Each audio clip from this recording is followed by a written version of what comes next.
안녕하세요. 부동산법 한종민입니다. 또 한 주 잘 보내시고요. 오늘이 이제 크리스마스 주죠. 메리 크리스마스, 해피 뉴 이어인데 하여튼 올해는 그냥 코로나 때문에 아주 좀 암울하죠. 그래서 뭐 크리스마스 기분도 안 나고요. 그러는데 하여튼 이럴 때일수록 우리 건강 조심하시면서요. 건강 조심하고 바이러스 조심. 저도 이번 주에 그 바이러스 검사 한번 받아봤어요. 그래서 궁금해갖고 요새 다 무료로 검사 받을 수 있으니까 검사 받아보니까 음성 나왔습니다. 그래서 안심이 되고 그러는데 하여튼 요새는 뭐 바이러스 조심하는 게 제일 중요한 거죠. 마스크 잘 쓰고 다니시고 그리고 메리 크리스마스 해피 뉴 이어. 아무튼 연말 잘 보내시고요. 오늘은 이제 도시개발법 싹 마무리 짓고 그리고 정비법도 쭉 들어와 있습니다. 정비법도 쭉 들어와서 부지런히 좀 진도 좀 나갈 수 있도록 하고요. 오늘은 이제 5주차 수업이죠. 그리고 5주하고 6주 6강으로 끝날 건데 부지런히 좀 나가도록 하겠습니다. 확인할수 문제 먼저 하나씩 맞춰보죠. 우리 저번 주에는 시설사업부터 해가지고 국토법 싹 끝내고 개발법 앞부분 조합까지 쭉 봤죠. 1번 질문부터 하나씩 맞춰보겠습니다. 역시 틀린 것만 쭉 볼게요. 1번에 사업 시행자는 도시군계획 시설사업에 필요한 토지, 건물, 그리고 토지의 지상권 및 인접 토지를 수용할 수 있다. 이 시설사업 시행자의 특권으로서 시행자는 사업에 필요한 토지, 건물, 물건, 권리. 이걸 합쳐갖고 토지 등을 수용 사용할 수가 있죠. 그런데 뭐가 들어와서 틀렸어요? 인접한 토지. 인접 토지 등은 절대 수용할 수가 없죠. 인접 토지까지 수용권 주면은 너무 과도한 특권이 된다 그랬죠. 그래서 인접 토지는 수용할 수는 없고 사용권, 일시 강제 사용권만 인정을 하고요. 우리 수용할 때는 항상 공취법이라고 그랬죠. 공취법을 준용해서 수용합니다. 그다음 이번에 도시공계획 사업으로 건물을 건축할 때는 특별시장, 광역시장, 그리고 특별자치시장하고 특별자치도지사 생략하고요. 시장 또는 군수에게, 즉 특광시장 군수에게 개발행위 허가를 받아야 된다. 우리 국토의 난개발을 방지하기 위해서 일정한 토지의 개발행위를 하려면 특광시장 군수한테 허가를 받도록 합니다. 그래서 이 국토의 난개발을 방지하게 한 제도다라고 하고요. 우리 개발행위 허가 대상 하면은 6가지가 있었죠. 건물의 건축, 공작물의 설치, 형질 변경, 토속 채취, 토지 분할, 물건 1개월 이상 쌓아놓는 행위. 그 6가지 행위는 개발행위 허가 받아갖고 할 수가 있고요. 그런데 항상 이 개발행위 허가제는 난개발 방지. 그래서 맨 앞에 이 도시군 계획 사업으로 개발할 때, 그러면 도시군 계획 사업은 이름대로 계획적 개발책이죠. 우리 국토를 계획적으로 개발하는 체계. 도시군 계획 사업하면 3가지 무슨 사업이 있어요? 시설사업과 개발사업과 정비사업. 다 계획적으로 개발하는 체계이기 때문에 도시군 계획 사업으로 개발행위를 할 때는 일체 허가를 안 받습니다. 그래서 이 도시군 계획 사업에 의하지 않고 개발행위를 할 때 허가를 받도록 하고요. 예를 들어 갖고 정비사업, 재개발 사업으로 건물 새로 아파트 짓고 그러죠. 그러면 정비 사업으로 건물 건축하고 이럴 때는 다 계획적으로 하는 거니까 일체 난개발의 우려가 없죠. 허가받고 그럴 필요가 없습니다. 그래서 도시군 계획 사업으로 건물 건축할 때는 허가를 받을 필요가 없다. 도시군 계획 사업에 의하지 않고 개발행위를 할 때 허가받고요. 3번에 농림지역에서 건물의 울타리 아닌 토지에 물건을 1개월 이상 쌓아놓는 행위는 허가를 받아야 된다. 개발행위 허가 대상, 물건을 1개월 이상 쌓아둔대요. 적치. 요게 허가 대상인 용도지역은 녹지관리, 자연환경 보전지역. 농림지역에서는 농사에 수반해하고 물건 쌓아두는 게 대부분이니까 난개발하고 관계없죠. 그래서 농림지역에서는 물건 쌓아두는 게 허가 대상이 아니죠. 녹지관리, 자연환경 보전지역에서 물건 쌓아둘 때 허가받습니다. 그다음에 4번은 맞고요. 5번 기반시설 부담구역은 개발로 인해서 도로나 공원 같은 기반시설의 설치가 필요한 지역. 여기까지 좋았어요. 그래서 기반시설 부담구역은 신개발지, 새로 개발하니까 개발로 인해서 기반시설이 그 필요한 기반시설을 설치할 의무를 부과하려고 지정하는 구역이다라고 하고요. 그래서 기반시설의 설치가 필요한데 개발밀도관리구역과 중복하여 지정할 수 있다. 이게 틀렸죠. 개발밀도관리구역은 기개발지, 이미 개발이 다 끝난 곳, 이미 건물 다 지었고 개발이 끝난 곳이니까 개발로 인해서 기반시설이 부족해도 기반시설의 설치가 기반시설 설치가 곤란하니까 기반시설을 필요로 하는 큰 건물을 못 짓게 하는 거죠. 건폐율, 용적률을 강화 적용해서 대형 건물을 억제하기 위해서 지원하는 개념이고요. 기반시설 부담구역은 신개발지, 새로 개발하는 것. 그래서 개발밀도 관리구역 외의 지역에서 기반시설 부담구역을 지정합니다. 서로 정반대이기 때문에 절대 중복 지정 있을 수가 없어요. 그 다음에 기반시설 부담구역 지정하면 효과가 뭐예요? 기반시설 설치 비용. 돈 내라고 그랬죠? 기반시설 설치 비용을 납부하도록 한다. 그게 올해 30일에 때도 단독 기출문제죠. 그래서 200제곱미터를 초과하는 건물을 신축, 중축 행위를 하는 자에게 기반시설 설치 비용, 돈을 납부할 의무를 부과하려고 지정합니다. 그 다음 이제 개발법으로 하세요. 8번. 자, 자연녹지 지역에서 개발구역 지정할 수 있는 규모는 3만 제곱미터 이상이어야 된다. 틀렸죠? 자, 우리 개발구역을 지정하는 자들을 지정권자라고 그래요. 원칙은 시도지사, 대도시장, 예외 국토부 장관. 자, 지정권자 개발구역 지정하는데 찔끔찔끔 지정해서 개발하고 그러면 안 되겠죠? 개발구역 지정하는 규모. 일단 도시지역에서 주거, 상업, 자연녹지, 생산녹지, 주상자생 1만. 10,000제곱미터 이상으로 지정합니다. 그래서 주거지역, 상업지역, 자연녹지, 생산녹지 지역은 10,000제곱미터 이상으로 지정하고요. 이 3만 제곱미터 이상으로 지정하는 곳은 공업지역이 되죠. 공업지역은 3만 제곱미터 이상. 저 비도시지역, 비도시지역은 30만 이상. 그래서 만, 3만, 30만 세 가지인데요. 그중에서 주, 상, 자, 생 1만. 주거, 상업, 자연녹지, 생산녹지 10,000 이상. 요거 딱 정리해두면 나머지 금방 끝나는 거죠. 그 다음 10번으로 합니다. 조합을 설립. 조합이라는 것은 개발사업의 전부를 환지 방식으로 시행하기 위해서 이 토지 소유자가 만드는 단체를 조합이다라고 하고요. 자, 그럼 조합 설립하려면 개발구역의 토지 소유자 7명 이상. 일단 7명. 요 7명을 황야의 7인. 황야의 7인 7명 이상이 국토부 장관에게 조합 설립 인가 받아야 된다. 자, 조합 설립 인가 받는데요. 국토부 장관한테 받는 게 아니고 지정권자에게 조합 설립 인가를 받는 거죠. 그래서 토지 소유자 7명 이상이 정관부터 작성해서 지정권자에게 조합 설립 인가 받습니다.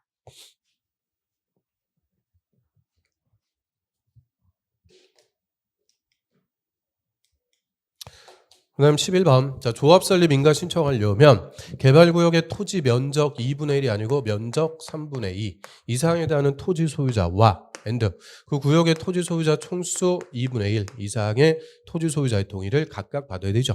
그래서 면적 3분의 2, 총수 2분의 1 각각의 요건에 대해서 동의받아갖고 조합 설립 인가를 신청을 합니다. 그래서 동의요건이 분수요건이 틀렸죠.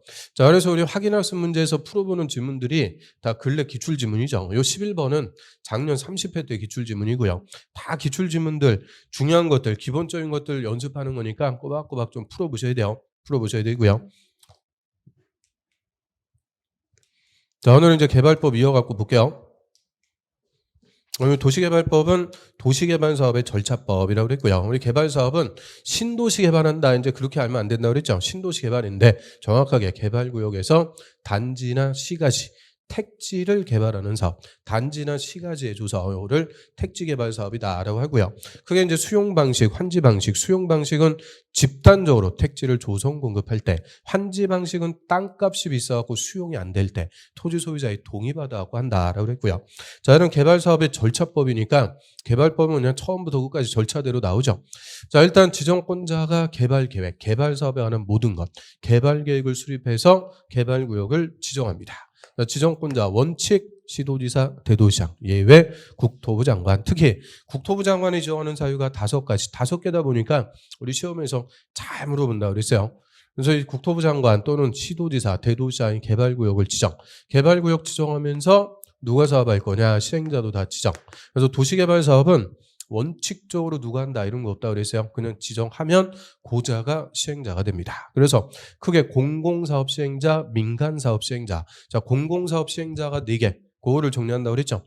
국가나 지자체, 행정청도 다 공공이죠. 또 공기업들 뭐 있어요? 공공기관, 뭐 토지주택공사 같은 공공기관, 또 정부 추정기관, 국가철도공단. 이거는 KTX 역사 지으면서 역세권 개발할 때. 그리고 지방공사. 그래서 국가나 지자체, 공공기관, 추정기관, 지방공사, 공기업들까지 쌓아 묶어갖고 공공. 나머지는 다 민간이죠. 뭐 토지 소유자, 조합 이런 민간도 다 지정받아갖고 사업할 수가 있는데요. 특히 우리 전부 환지 방식일 때는 토지 소유자나 조합에게 우선권을 준다라고 그랬고요. 그래서 전부 환지 방식으로 개발 사업 하기 위해서 토지 소유자 만드는 단체, 조합까지 우리가 쭉 저번 시간에 봤죠.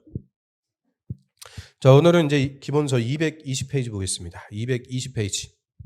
그럼 시행자가 정해졌어요. 그럼 시행자가 이제 개발 사업 하기 위해서 제일 먼저 요 실시 계획 요거부터 작성해서 인가받습니다. 실시 계획의 의미는 공사 계획이죠. 시설 사업이든 개발 사업이든 실시 계획하면은 공사 계획. 시행자 공사를 하기 위해서 작성하는 계획이죠. 일단 공사부터 해야 되니까 그러면 실시 계획, 공사 계획에 내용하면은 항상 공사 계획은 설계도, 공사 기간, 자금. 자, 이런 공사에 관해서 시행자가 작성하는 계획을 실시 계획이라고 하고요. 시행자가 지정이 되면 이제 시행자가 공사 이렇게 하겠습니다. 실시 계획도 작성을 해요. 근데 시행자 지 마음대로 작성하는 게 아니고 모든 개발 사업의 지침. 우리 개발 사업은 다 무슨 계획에 따라서 하는 거냐? 요 개발 계획. 개발 계획에 맞게 시행자는 실시 계획을 작성해야 돼요. 자, 우리 예를 들어 갖고 개발 계획에서 개발 사업의 기간이 5년이다 딱 정해놨는데 공사를 뭐 10년씩 하겠다 그렇게 정하면 안 되죠. 그래서 이 개발 계획에 맞게 시행자가 실시 계획을 작성하고요. 저 개발 계획에 맞게 작성했는지 시행자는 실시 계획에 대해서 행정처 역시 사인, 확인, 감독을 받아야죠. 그리고 개발 계획 수립 누가 있어요? 지정권자. 그래서 지정권자한테 개발 계획에 맞게 작성했는지 인가 신청해서 지정권자한테 실시 계획 인가하고요. 지정권자는 개발 계획에 잘 맞게 수립했더라. 그러면 실시 계획 인가하고 고시합니다. 우리한테 효과가 있는 걸 알려줄 때는 고시한다라고 하고요. 실시 계획 인가 고시가 나면 이제 시행자는 비로소 공사에 착공해갖고 이제 사업을 시행할 수가 있게 되죠. 그래서 실시 계획 인가 고시가 나야 비로소 공사에 착수해서 공사합니다. 자, 그리고 공사의 사업을 시행하는 방식이 크게 두 가지: 수용 방식, 환지 방식. 그 이제 두 가지 방식으로 구체적으로 사업을 시행할 수가 있게 되죠. 자, 교재 한번 봅니다. 자, 220페이지의 실시 계획의 작성. 자, 일단 실시 계획의 의미는 공사 계획입니다. 그래서 하루 1번에 시행자는 개발 사업에 관한 실시 계획부터 작성해야 된다. 그래서 시행자가 작성하고요. 그 밑에 보시면은 가로 2번, 동그라미 1번의 실시 계획은 개발 계획에 맞게 작성이 된다. 개발 계획에 맞게 작성. 거다 비추. 개발 사업의 지침, 개발 계획에 맞게 작성하고요. 그 옆에 주로합니다. 가로 3번의 인가. 자, 동그라미 1번. 시행자는 이 작성한 실시 계획에 대해서 지정권자의 인가, 밑줄 지정권자에게 인가받아야 된다. 그래서 이 개발 계획에 맞게 작성했는지 지정권자한테 인가받고요. 쭉 내려보세요. 가로 4번. 실시 계획에는 사업 시행, 이 공사에 필요한 설계도, 동그라미 설계도, 자금, 공사 기간. 자, 이런 것들이 공사에 관한 것들 명시하거나 첨부해서, 즉 공사 계획의 핵심 내용이죠. 지정권자한테 인가받고요. 그 밑에 2번의 가로 1번. 자, 지정권자는 실시 계획을 작성하거나 인가했으면 밑에 줄 이를 관보나 공보에 고시하고, 거기까지 고시. 실시 계획의 인가 고시가 나면 이제 시행자는 공사에 착수, 공사합니다. 사업을 시행하는데, 자, 한 페이지 넘겨볼까요? 자, 223페이지 맨 위에. 자, 시행 방식. 자, 개발 사업은 시행자가 개발 구역의 토지 등을 수용하는 방식, 환지 방식 또는 혼용 방식으로 시행할 수 있다. 그 혼용 방식이라는 거는 뭐겠어요? 일부는 수용, 일부는 환지, 혼합해 갖고 하면은 혼용 방식이라고 하고요. 쭉 내려옵니다. 이번에 시행 방식의 구분. 자, 표에 보면 그 환지 방식, 그거부터 먼저 봐요. 환지 방식. 동그라미 1번에 대지로서의 효용 증진. 그럼 농지나 산지를 공사해서 대지로 바꿔놓으면 효용, 이용 가치가 훅 올라가죠. 그래서 대지로서의 효용 증진. 그리고 공공시설의 정비를 위해서 토지의 교환. 그 토지의 교환. 이걸 두 글자로 뭐라 그래요? 환지. 토지 교환, 환지가 필요하니까 환지 방식으로 한다. 그래서 대지로서의 효용 증진을 위해서 토지의 교환이 필요할 때는 수용 방식으로 한다. 이런 것들 안 놓고 기억자 물어본다 그랬죠. 토지의 교환이 환지, 그때는 환지 방식으로 합니다. 그 다음에 동그라미 2번에 개발 사업을 시행하는 지역에 지가가 인근 지역에 비해서 현저히 높아. 그다음에 땅값이 너무 비싸갖고 수용 방식으로 시행하는 것이 어려울 때, 땅값이 비싸갖고 수용이 안 돼요. 이때는 토지 소유자의 동의 받아갖고 하는 것을 환지 방식이라고 하죠. 자, 1번에서 그 밑에 수용 방식. 수용 방식은 계획적, 체계적 도시개발 등 집단적인 조성 공급이 필요할 때, 그럼 집단적으로 조성해서 공급할 때는 수용 방식을 한대요. 근데 핵심 단어가 빠졌네요. 뭐를 집단적으로 조성 공급해요? 택지. 집단적인 택지의 조성 공급이 필요하면 싹 수용해서 토지 소유자로부터 토지 소유권을 시행자 다 뺏는 거예요. 시행자가 다 수용해서 토지 소유권을 취득해 놓고, 그리고 일률적으로 강제적으로 사업에서 집단적으로 택지를 조성해서 공급할 때, 이때는 수용 방식을 합니다. 그 다음에 혼용 방식은 일부는 수용, 일부는 환지, 혼합해 갖고 하는 것을 혼용 방식이다. 그래서 저는 방식을 택해 갖고 사업하는데요. 자, 그런데 이 시행 방식은 작년에도 그냥 단독으로 한 문제 나왔죠. 그 별거 아닌 것 같아도 또 잘 물어봐요. 예를 들어 갖고 공공시설의 정비를 위해서 필요하면 환지 방식으로 시행할 수 있다. OX. 오죠. 자, 환지 방식은 동그라미 1번 대지로서의 효용 증진, 공공시설의 정비를 위해서 필요하면 환지 방식으로 시행할 수 있다. 맞아요. 그래서 불과 한 30초 전에 보고 물어봐도 이거 기억이 없죠. 그래서 환지 방식이 많으니까 환지 방식을 정리하는 게 아니고 수용 방식을 딱 정리하면 돼요. 수용 방식은 딱 한 개. 언제 한다고요? 집단적인 조성 공급이 필요할 때, 집단적으로 조성해서 공급할 때만 수용을 합니다. 나머지는 다 환지 방식이다. 이렇게 정리하면 되죠. 수용 방식을 딱 정리하고요. 자, 2페이지 넘어갑니다. 그러면 227페이지로 해보세요.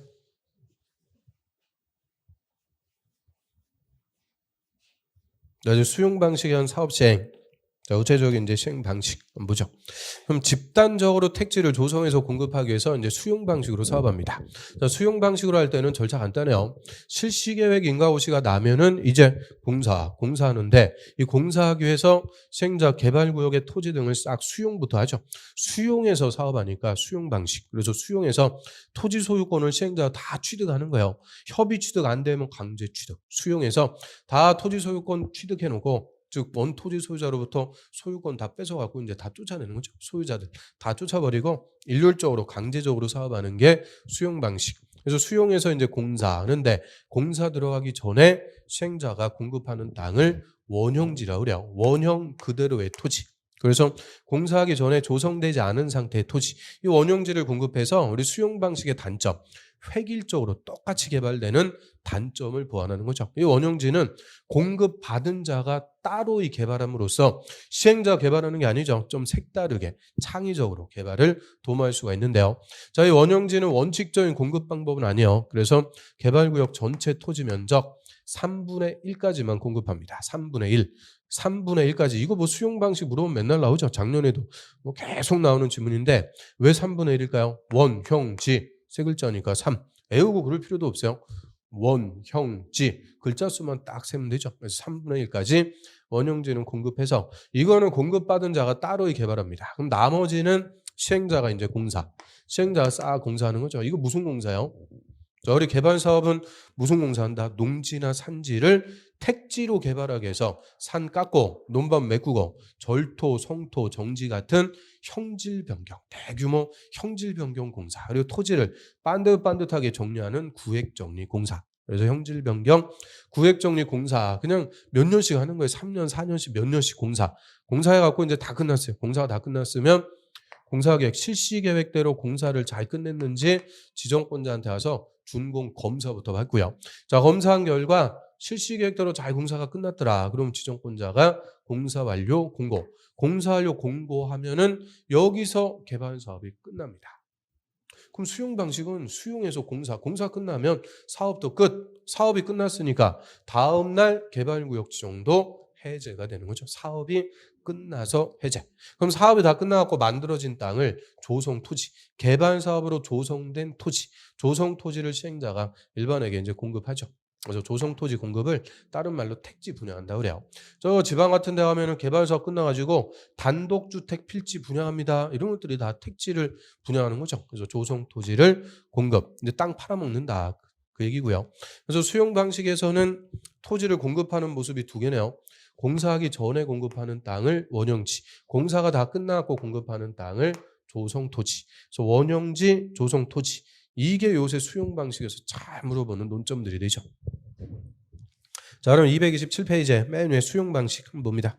자, 1번에 토지 등의 수용 사용. 수용 방식이니까 수용한대요. 강제 취득. 그래서 수용 사용. 바로 1번 시행자는 개발 사업에 필요한 토지 등. 자, 우리 토지 등 하면은 토지, 건물, 물건, 권리 다 토지 등을 수용 사용할 수 있다. 수용할 수가 있는데 자, 바로 2번 거기다 필표. 자, 민간 사업 시행자입니다. 민간 사업 시행자 밑줄. 자, 바로 열고 토지 소유자부터 그 밑에 줄까지 그냥 민간 사업 시행자도 쫙 열고 해놨는데요. 하나만 빠져요. 조합 X. 그거 딱 쓰세요. 조합 X입니다. 조합은 빠진다. 왜요? 조합은 언제만 시행자가 돼요? 전부 환지 방식. 전부 돌려받는 환지 방식일 때만 조합은 시행자 되죠. 수용 방식에서는 조합에 조자만 나오면 그냥 틀립니다. 그래서 조합은 제외하고요. 민간 사업 시행자는 네 번째 줄의 끝에 그 사업 대상 토지 면적 3분의 2 이상, 그 면적 3분의 2 이상 밑줄. 해당하는 토지를 소유 또는 소유하고 토지 소유자 총수 2분의 2 이상, 총수 2분의 2 이상 밑줄. 해당하는 자의 동의 또는 동의받아야 된다. 그래서 이 수용 방식이니까 수용을 하는데 자, 민간 시행자일 때는 수용하기 위해서 요건부터 갖춰야 된대요. 민간 시행자의 수용 요건. 그럼 반대 해석하면 민간의 반대말이 누구였어요? 공공사업 시행자는 수용 요건이 필요가 없다. 이게 재정론의 정답이죠. 지자체인 시행자 수용하려면 요건 갖춰야 된다. 그래서 틀리게. 저 공공사업 시행자는 요건이 필요가 없고요. 민간 시행자만 수용하기 위해서 요건 갖추는데요. 저 분수 요건은 맨날 똑같아요. 면적 3분의 2, 총수 2분의 1.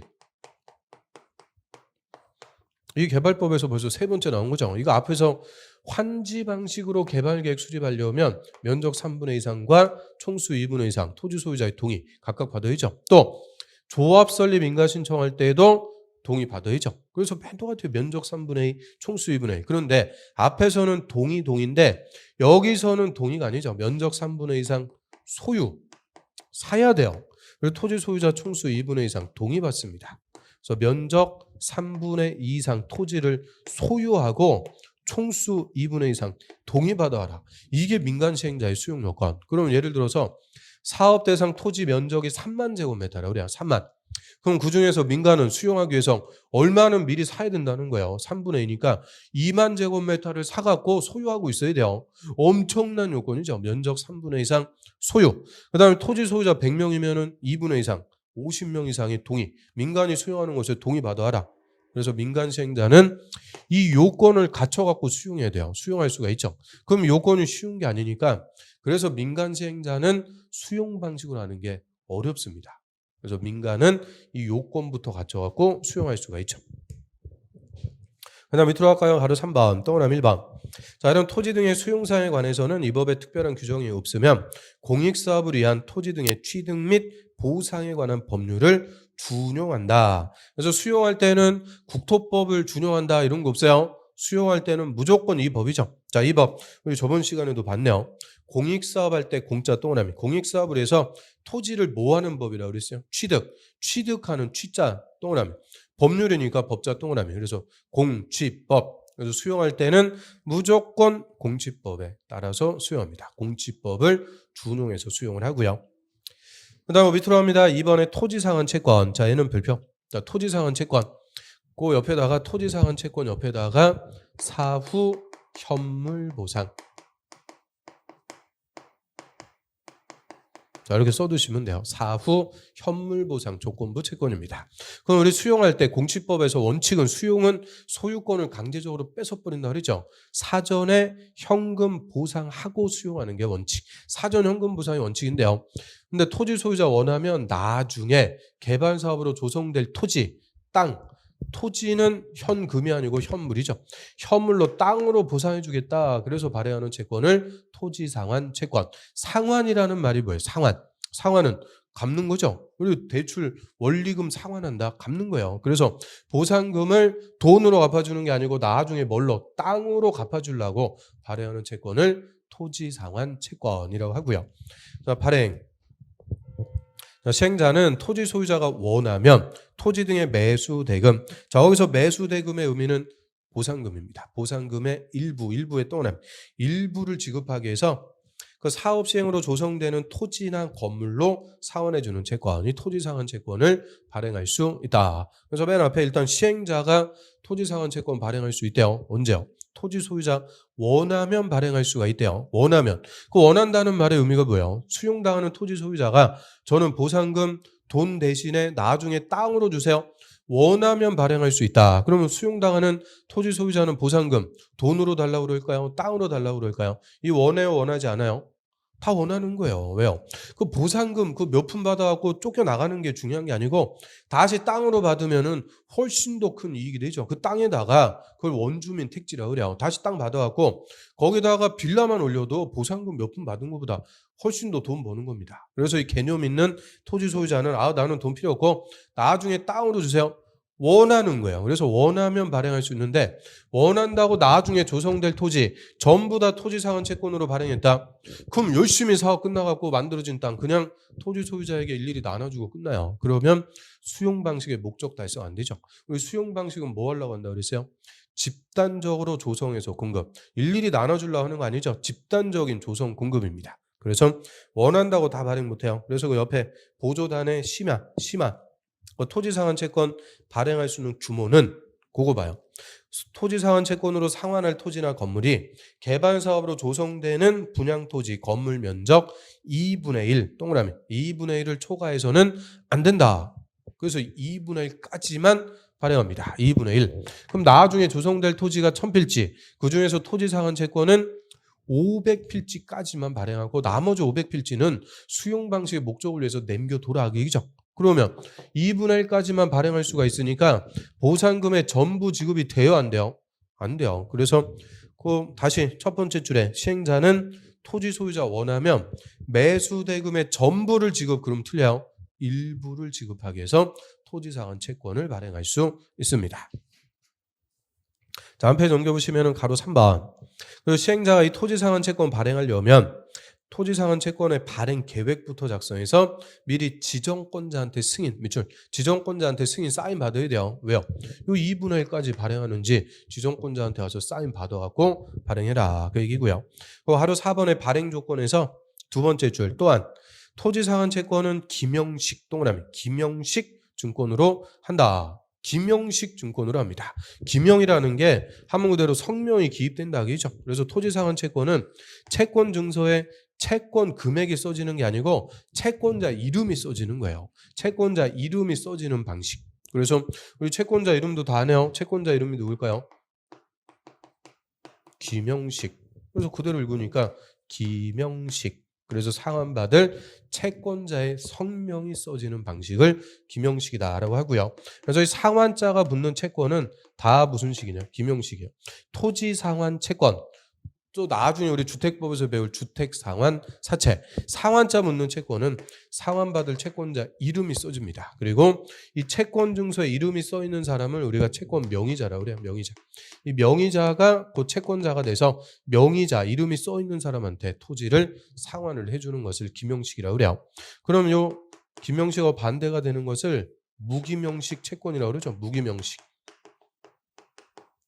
자, 무기명식 채권은 채권자 이름이 나오는 게 아니고 채권 금액이 딱 써져 있는 거예요. 채권 증서에. 그래서 채권 증서에 채권 금액이 써지는 방식을 무기명식. 그러면 우리 여태까지 살아오면서 무기명 채권 이거 본 적 있어요, 없어요? 무기명 채권. 있죠.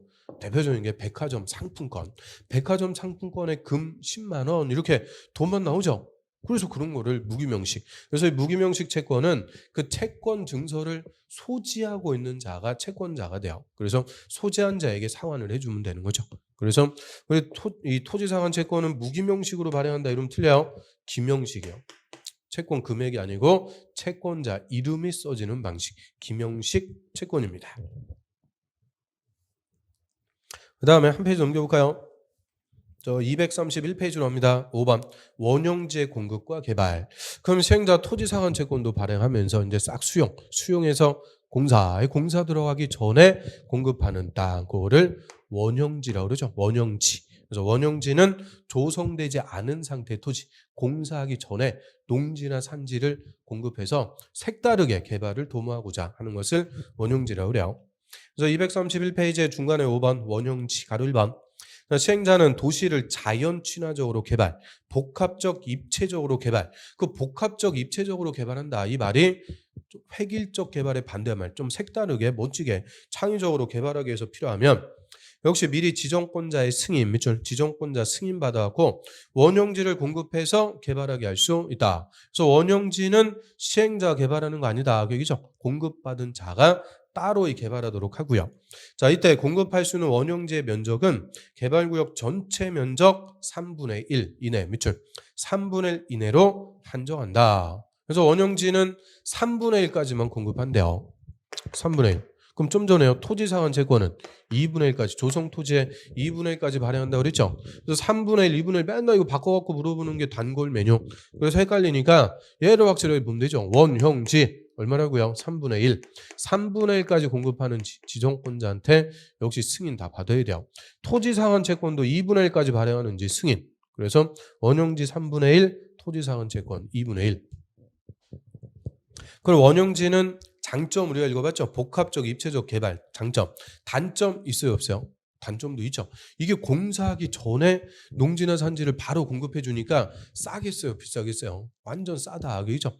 싸게 원형지 공급받아갖고 그 땅을 개발했어요. 그럼 투입한 비용보다 몇백 배 되는 개발 이익이 발생하는 거죠. 그래서 원형지 받으면 엄청난 특혜입니다. 엄청난 특혜. 그리고 원형지 싸게 공급받아갖고 그냥 차익만 몇십 배 남기고 팔아버렸다. 투기의 대상. 그래서 이 원형지는 특혜, 시비, 투기의 대상이 돼요. 그래서 원형지가 옛날에는 없었는데 이거 언제부터 도입한 거냐? 세종시 개발. 세종시를 개발할 때 원형지라는 게 도입이 됐어요. 그때 세종시 개발하면서 원형지 누구한테 공급했을까요? 삼성한테. 그 삼성 하여튼 우리가 알게 모르게 엄청난 특혜 보는 거예요. 그리고 세금 그거 안 내려고 막 맨날 좀 그런 문제가 있어요. 이런 것도 우리가 좀 알아야 되는데 아무튼 삼성이 그 원형지 다 받아갖고 엄청난 특혜를 받은 거죠.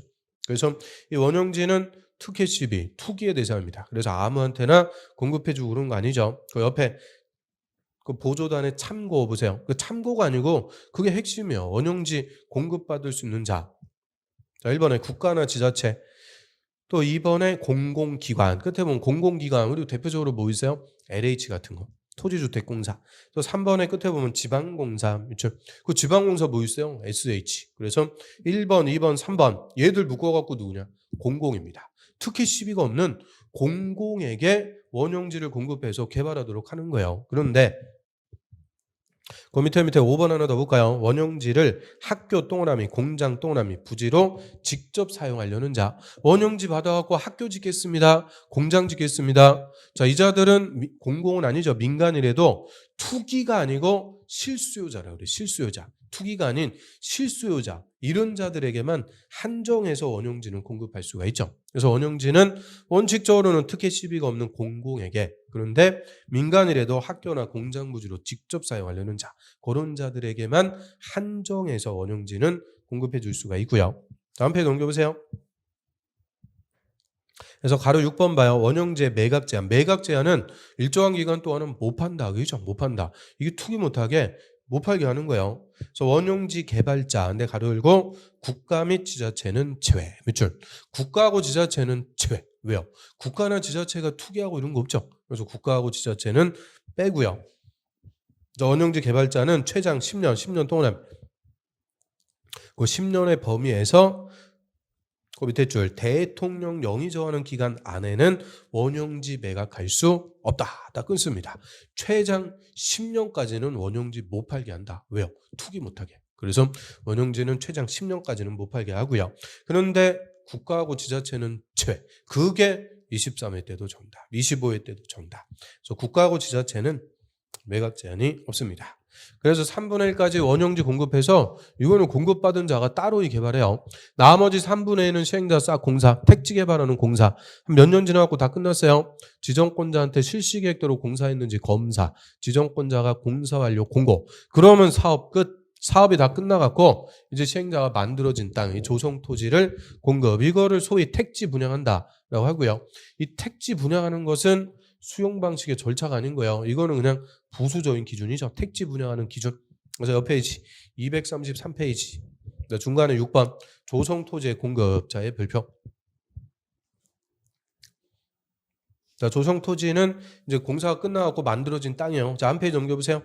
234페이지 맨 위로 합니다. 동그라미 2번. 원칙, 조성 토지의 공급은 경쟁 입찰 방법에 따른다. 경쟁 입찰의 방법. 밑줄. 경쟁 입찰하면은 경매와 입찰을 얘기합니다. 경매와 입찰.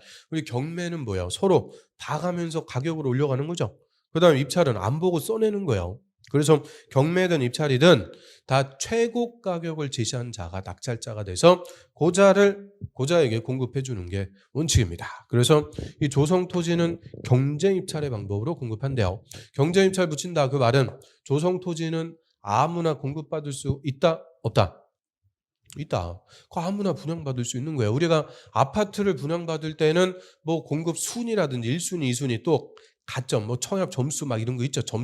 점수에 따라서 공급받기 힘들어요. 그런데 땅은 그런 거 필요 없는 거예요. 땅은 순위가 있고 그런 거 아니죠. 그냥 돈만 있으면 다 분양받습니다. 그래서 지방에 택지 분양한다. 경쟁률 뭐 100대 1, 1000대 1 우스운 거죠. 그냥 몇만 대 1이에요. 몇만 대. 뭐 수천만 대 1 이렇게 나오는 것도 있어요. 분양만 받으면 돈 버는 거니까. 그래서 아무나 분양받을 수가 있고요.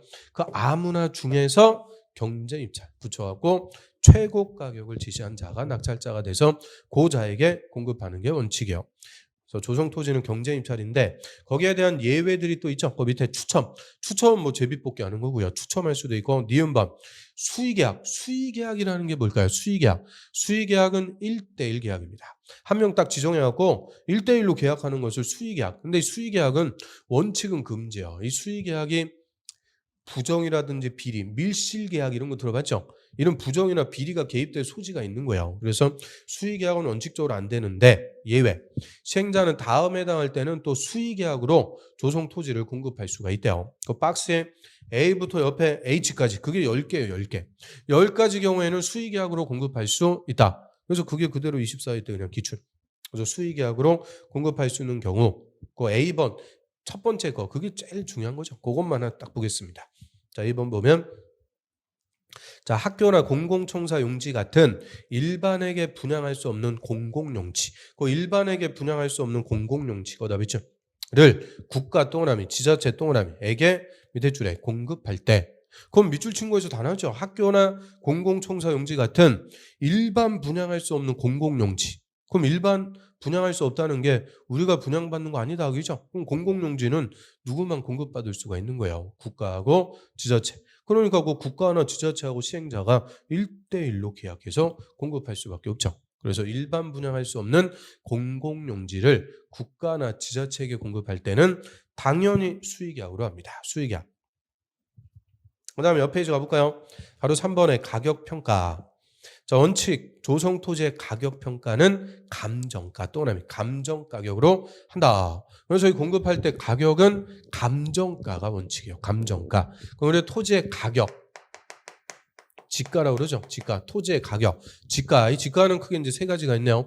실제 시장에서 거래가 되는 가격을 시가라고 그러죠. 시가, 실거래가. 그래서 시가를 100으로 잡는다면 그 다음에 이 감정평가업자가 평가한 금액, 감정평가 법인 등이 평가한 가격을 감정가라고 그래요.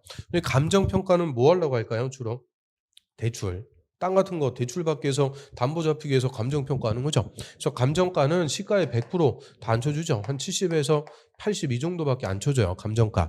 그리고 매년 세금 부과해서 국가가 땅의 가격을 평가하는 것을 공시지가라고 그러죠. 공시지가. 공시지가는 땅 같은 경우에는 시가의 거의 40% 이상, 뭐 40%에서 50%이 정도도 안 쳐줘요. 이게 토지는 잘 거래가 되는 게 있어요, 없어요? 잘 거래가 안 되죠. 그러니까 시가라는 것도 힘들고 공시지가는 더 파악하기 힘들죠. 그래서 이 공시지가는 뭐 시가의 한 40% 이 정도밖에 반영이 안 되는데 자, 이렇게 토지의 가격이 세 가지가 있어요. 자, 그중에서 조성 토지를 공급 분양할 때 가격은 공시지가 기준이다, 조성원가 기준이다 이러면 틀려요. 여기 싸게 공급하는 게 아니고 감정가를 기준으로 공급합니다. 감정가 기준. 왜요? 자, 시행자도 몇 년을 열심히 피땀 흘려갖고 공사해서 땅 만들었죠. 땅 팔아먹는 거니까 땅 장사하는 거예요. 땅 장사. 그럼 시행자도 뭘 남겨 먹을 게 있어야죠. 그래서 공시지가나 조성원가 같이 이렇게 싸게 하는 게 아니고 조금 남겨 먹을 수 있게끔 감정가를 기준으로 공급 분양합니다. 그럼 감정가 기준으로 분양받으면 시가와의 차익이 또 생기니까 하여튼 분양만 받으면 돈 버는 거예요. 그래서 조성 토지는 감정가를 기준으로 원칙 경제 입찰 방법으로 공급합니다. 그래서 자, 이게 수용 방식은 핵심 개념. 그럼 우리 수용 방식은 시행자가 싹 수용, 개발구역의 토지 등을 수용해서 토지 소유자로부터 소유권 다 뺏는 거예요. 그래서 시행자가 소유권을 다 취득해서 공사하는데 민간 시행자는 그냥 수용 못해요. 이 요건을 갖춰갖고 수용합니다. 그리고 수용할 때 사전 현금 보상의 원칙인데 토지 소유자 원하면 나중에 땅으로 보상해 줄게요. 토지상한 채권도 2분의 1까지는 발행할 수 있죠. 그래서 수용해갖고 공사하기 전에 공급하는 게 원형지 3분의 1까지 원형지 공급해서 이거는 공급받은 자 알아서 개발하고요. 나머지는 시행자 공사해서 다 끝나면 검사받고 공사하려고 공고 사업 끝. 그러면 이제 사업이 끝나고 만들어진 땅을 시행자는 일반에게 경제 입찰 붙여갖고 감정가를 기준으로 분양합니다. 그래서 경제 입찰 붙여갖고 감정가 기준으로 분양. 땅 팔아먹고 끝나는 거죠. 시행자가 수용해서 다 취득해놓고 공사 끝나면은 만들어진 땅을 일반에게 팔아먹는다. 그게 수용 방식의 핵심 개념입니다.